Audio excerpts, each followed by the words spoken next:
இதயம் ஒவ்வொரு மனிதனுக்கும் இன்றியமையாதது. இதயம் சார்ந்த பல்வேறு மருத்துவ சந்தேகங்கள் பலருக்கும் உண்டு. தனிப்பட்ட முறையில் ஒவ்வொருவருக்கும் கேள்விகள் மாறுபடும். இதயம் சார்ந்த மருத்துவர் கே தியாகராஜன் அவர்களை பிஹைண்ட் கோல் நேயர்களுக்காக சந்தித்தோம்.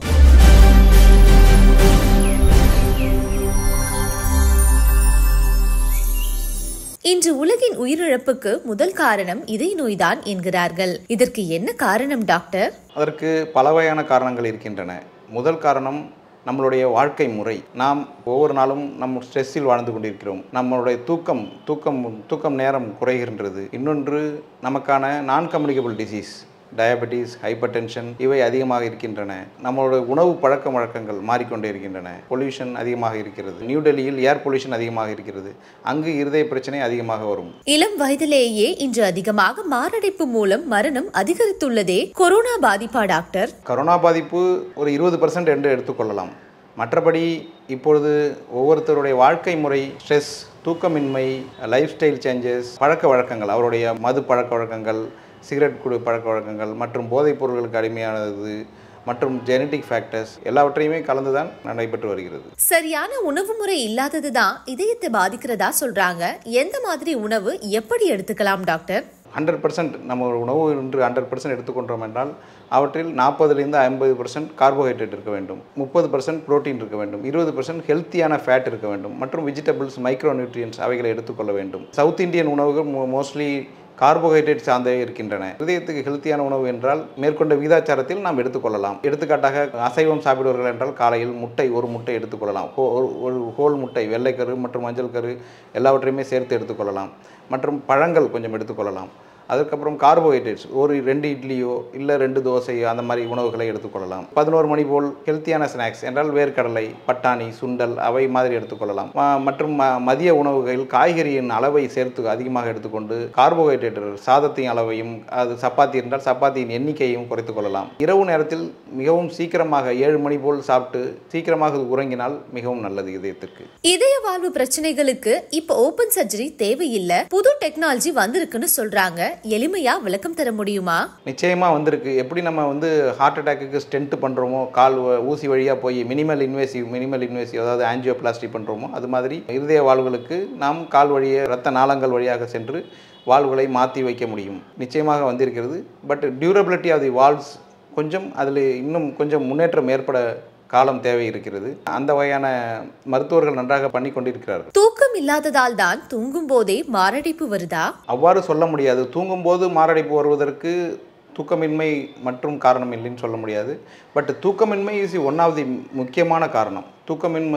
தூக்கம் இல்லாமல் இருந்தால் உங்களுக்கான இரத்த கொதிப்பு அதிகம் இருக்கும், பிபி, சுகர் அதிகமாகும், ஸ்ட்ரெஸ் ஹார்மோன்ஸ் என்று சொல்லுவோம், அவைகள் அதிகமாகும். அதனால் தூக்கமின்மை என்பது முக்கியமான காரணம் இருதய பாதிப்புக்கு.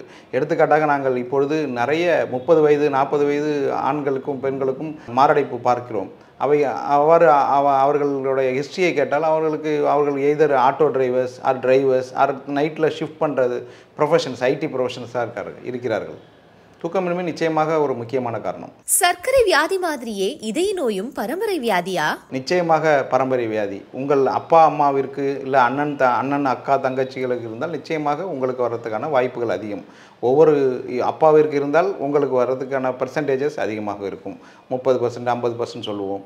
பட் இப்போ அம்மாவுக்கும் சேர்ந்து இருந்ததுன்னா இன்னும் அதிகமாக இருக்கும், அண்ணனுக்கும் இருந்ததுன்னா இன்னும் அதிகமாக இருக்கும். நிச்சயமாக பரம்பரைக்கும் மாரடைப்புக்கும் நிச்சயமாக சம்பந்தம் உண்டு. கார்டியாலஜிஸ்ட் நீங்க, இன்டர்வென்ஷனல் கார்டியாலஜிஸ்ட், இதற்கு என்ன வித்தியாசம் டாக்டர்?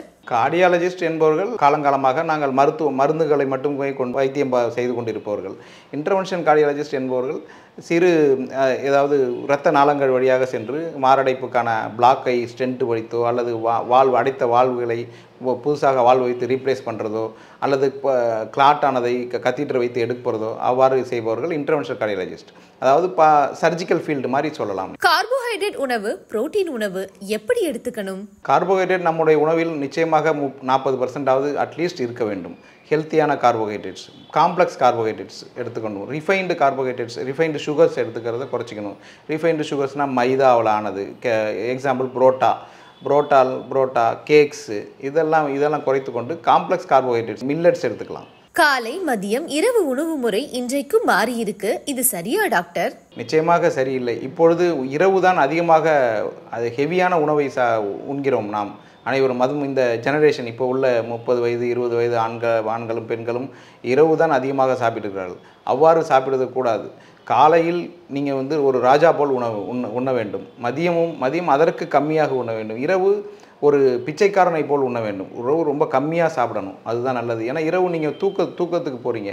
அப்போ உங்களோட மெட்டபாலிசம் கம்மியாக இருக்கணும். கணினி மற்றும் மொபைல் பயன்பாடு இதய நோயை அதிகமாக்க காரணமா? நிச்சயமாக அதிகமாக காரணம். ஏன்னா கணினியும் நீங்கள் மொபைல் பயன்பாடும் நீங்கள் யூஸ் பண்ணும்போது அங்கே ஒரே இடத்தில் அமர்ந்திருக்கிறீர்கள். அதாவது இப்போ உள்ள modern smoking equivalent is what they are telling is sitting in A prolonged state. ஒரு 1 hour போல் ஒரே இடத்தில் அசையாமல் உட்கார்ந்திருப்பது அது நிச்சயமாக ஒரு சிகரெட் குடிப்பதற்கான ஈக்குவலண்ட் அது ரிஸ்க் ஃபேக்டர்ஸ். அதனால் கணினி அண்ட் மொபைல் பயன்பாடு நிச்சயமாக அதிகப்படுத்தும் மாரடைப்பை. உடற்பயிற்சி, தியானம் எது இதயத்துக்கு பாதுகாப்பு? இரண்டுமே இதயத்திற்கு பாதுகாப்பு. ஆனால் ஹெவியான உடற்பயிற்சி செய்வதை தவிர்ப்பது நல்லது. பர்டிகுலர்லி மாரத்தான் ஓடுவது, ரொம்ப பொருளாங்கடாக எக்ஸசைஸ், வெயிட் லிஃப்டிங் அது மாதிரி பண்ணும்போது இதயத்துக்கு பாதிப்பு வர்றதுக்கு அதிகமான வாய்ப்புகள் உள்ளது. அதனால் வாக்கிங் அது மாதிரி ஒரு 20 minutes எக்ஸசைஸ் அதை மாதிரி வைத்துக்கொள்வது நல்லது. இதய செயலிழப்பின் பின் மேற்கொள்ள வேண்டிய உணவு பழக்கம் எப்படி இருக்க வேண்டும் டாக்டர்? உணவு பழக்கம் உங்களுடைய இருதயத்தின் பம்பிங் அளவை பொறுத்து இருக்கிறது. உங்களுடைய பம்ப் அளவு ஹார்ட்டின் பம்பிங் நல்லா இருக்குது அப்படின்னா நீங்கள் வந்து ஓரளவு தண்ணிலாம் லிபரலாக சாப்பிடலாம். நாங்கள் வந்து இப்போ ஹார்ட்டோட பம்ப் அளவு 45%, அதாவது இஎஃப்னு சொல்லுவோம், எஜெக்ஷன் ஃப்ராக்ஷன். அது 40% இருக்குது, 45% இருக்குது, இல்லை 30% அப்படி வந்திருக்குன்னா நாங்கள் என்ன பண்ணுவோம், ஒரு நாளைக்கு நீங்கள் 1.5 லிட்டர் தான் தண்ணி குடிக்கணும், 2 லிட்டர் தான் தண்ணி குடிக்கணும், உப்பு ரொம்ப அரை உப்பு தான் சாப்பிடணும் அப்படின்னு சொல்லுவோம். கொஞ்சம் ஃபிசிக்கல் ஆக்டிவிட்டி ரெஸ்ட்ரிக்ட் பண்ணுவோம். அது டிபெண்ட்ஸ் அப்பான் தி இஎஃப். அதை வைத்து தான் நம்ம சொல்லுவோம். மாரடைப்பு ஏற்பட காரணம், அறிகுறிகள் என்ன டாக்டர்? அறிகுறிகள் மல்டிபிள் நிறைய இருக்கின்றன.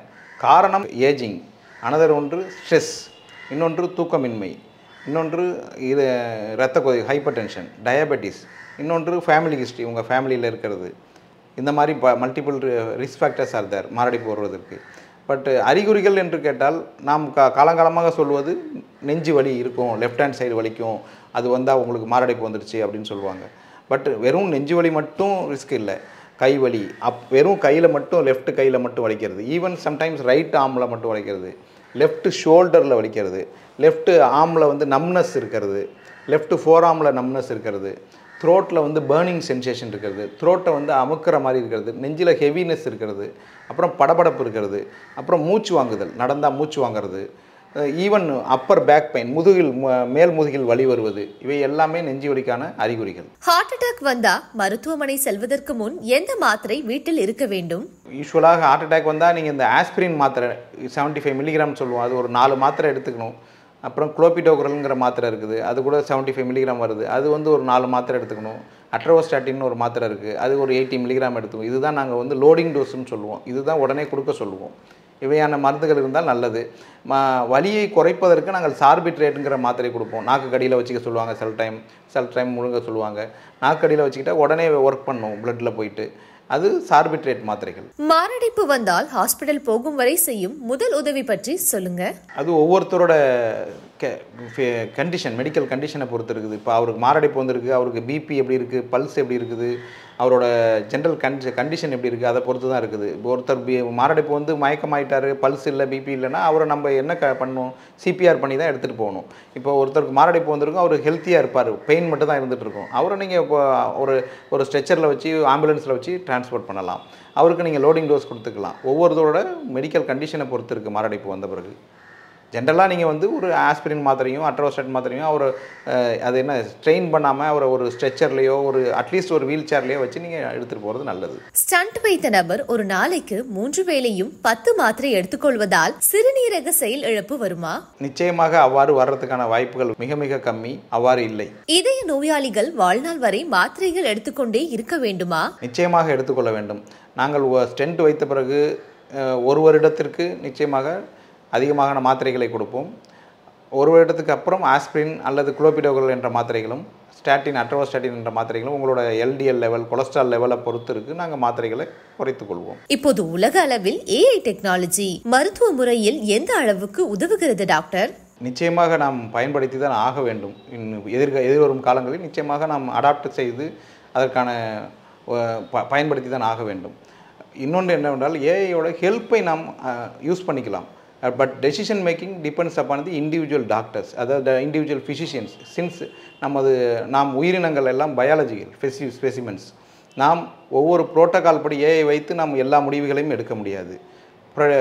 ஃபார் எக்ஸாம்பிள் இப்போ ஸ்கோர் இருக்குது, ப்ரெடிக்டபிலிட்டி ஸ்கோர் இருக்குது, அதை வைத்து நாம் அவர்களுக்கு வைத்தியம் செய்ய முடியும். ஃபார் எக்ஸாம்பிள் இப்போ நான் ஒரு பேஷண்ட்டை பார்க்குறேன்னா, இப்போ அவருக்கு ஆர்டிஃபிஷியல் இன்டெலிஜென்ஸ்லேருந்து எனக்கு அவருக்கு ஸ்டென்ட் வைக்கணும் அப்படின்னு அவங்க சொல்லியிருந்தா கூட நான் அவரோட ஹிஸ்ட்ரி, அவரோட இண்டிவிஜுவல் ஹிஸ்ட்ரி எடுத்து பார்த்துட்டு, இல்லை அவரோட இண்டிவிஜுவல் ஆக்டிவிட்டீஸ், அவரோட லெவல் ஆஃப் இது எல்லாத்தையும் எடுத்து பார்த்துட்டு அவருக்கு வெறும் மருந்து மாத்திரையே போதும் என்று நினைப்பதனால அவருக்கு மருந்து மாத்திரை மட்டுமே கொடுத்து அவரை வைத்தியம் செய்து கொண்டிருக்க முடியும். இப்போது இருக்கும் இளம் தலைமுறைக்கு நீங்கள் கூறும் அறிவுரை என்ன டாக்டர்? 30 வயசுக்கு அப்புறம் ரெகுலராக உடல் பரிசோதனைகளை மேற்கொண்டு அவருடைய இரத்த கொதிப்பு, சுகர் மற்றும் கொலஸ்ட்ரால் அளவுகளை கட்டுக்குள் கொண்டு வைத்துக்கொண்டு அவருடைய தீய பழக்கங்கள் இல்லாமல் வாழ்வது மிக அவசியம். ஜிம்மில் உடற்பயிற்சி செய்யும் நபர்களுக்கு ஹார்ட் அட்டாக் வருதே, என்ன காரணம் டாக்டர்?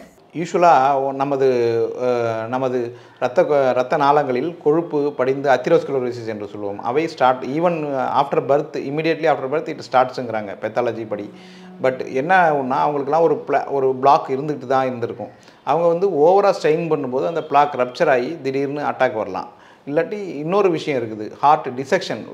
கரோனரி ஆர்ட்ரியில் டிசெக்ஷன் ஒன்று இருக்குது. அதாவது நம்ம இருதயத்துக்கு சப்ளை செய்யக்கூடிய கரோனரி ஆர்ட்ரியில் டிசெக்ஷன் ஒன்று நடக்கும். நீங்கள் ஓவராக ஸ்ட்ரெயின் பண்ணும்போதோ, ஓவராக வெயிட் லிஃப்ட் பண்ணும்போதோ, ஓவராக எக்ஸசைஸ் பண்ணும்போதோ அது மாதிரி நடக்குது. ஈவன் நீங்கள் ஒரு 10 மாடி வேகமாக ஏறும்போது கூட அது மாதிரி நடக்கிறதுக்கான வாய்ப்புகள் அதிகம். இதய நோய் வந்தாலே ஸ்டண்ட் வைக்க வேண்டுமா டாக்டர்? ஆஞ்சியோகிராம் என்பது இதயத்தில் எவ்வாறு பிளாக் இருக்கிறது, இதயத்தில் எவ்வளோ பிளாக் இருக்கிறது, ப்ராக்சிமலாக இருக்கா, மெயின் ரத்த குழாயில் மெயின் ரத்த நாளத்திலே இருக்குதா, இல்லை பிரான்ச்சில் இருக்குதா அப்படின்னு கண்டுபிடிக்கிறது ஆஞ்சியோகிராம் டெஸ்ட் பண்ணி பார்த்துக்கிறது நல்லது தான். பட் எல்லோருக்கும் ஸ்டென்ட் என்பது தேவையில்லை. எல்லோருக்கும் ஸ்டென்ட் என்பது தேவையற்ற ஒன்று தான். இப்பொழுது நியூஸ் பேப்பரில் கூட நிறைய பப்ளிஷ் பண்ணியிருக்காங்க, தேவையற்ற ஸ்டென்ட் நிறையா பண்ணியிருக்காங்க அப்படின்னு. அதனால் ஸ்டென்ட் எல்லோருக்குங்கிறது இல்லை.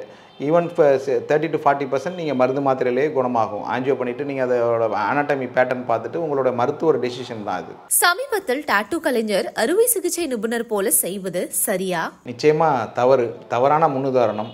அவர்கள் சமூகத்திற்கு தவறான முன்னுதாரணத்தை அளிக்கின்றனர். என்னவென்றால் நீங்கள் அவ்வாறு செய்யும்போது உங்களையும் நீங்கள் காயப்படுத்திக் கொள்கிறீர்கள். உங்களுக்கான ரிஸ்க்கு நிறைய இன்ஃபெக்ஷன் வரலாம், டேமேஜ் நிறைய வரலாம்.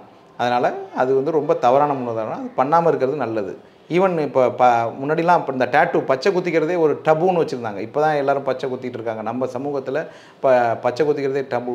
நீங்கள் யூஎஸ் வெஸ்டர்ன் சமூகத்தில் போய் நீங்கள் ஒரு வேலைக்கு போகும்போது பச்சை குத்திருந்தீங்கன்னா உங்களுக்கு சில கம்பெனிஸில் தே வில் நாட் உங்களை வேலைக்கு எடுத்துக்கொள்ள மாட்டார்கள். ஏன்னா அது ஒரு டபுன்னு வச்சுருந்தாங்க. பச்சை குத்திக்கிறதுங்கிறது உடம்புல நிறைய இன்ஃபெக்ஷன் வரதுக்கான காரணம், பர்டிகுலர்லி ஹெப்படைட்டிஸ் வைரஸ்லாம் வர்றதுக்கான சோர்ஸாக இருக்கும். நிச்சயமாக அவ்வாறு செய்வது தவறு. இந்நிகழ்ச்சியின் மூலம் அறிந்தவற்றையும் தெரிந்தவற்றையும் புரிந்தவற்றையும் கொண்டு அவர்கள் இருதயத்தை கொஞ்சம் நன்றாக கவனித்து கொண்டு ஆரோக்கியமான வாழ்வு வாழ விரும்புகிறோம்.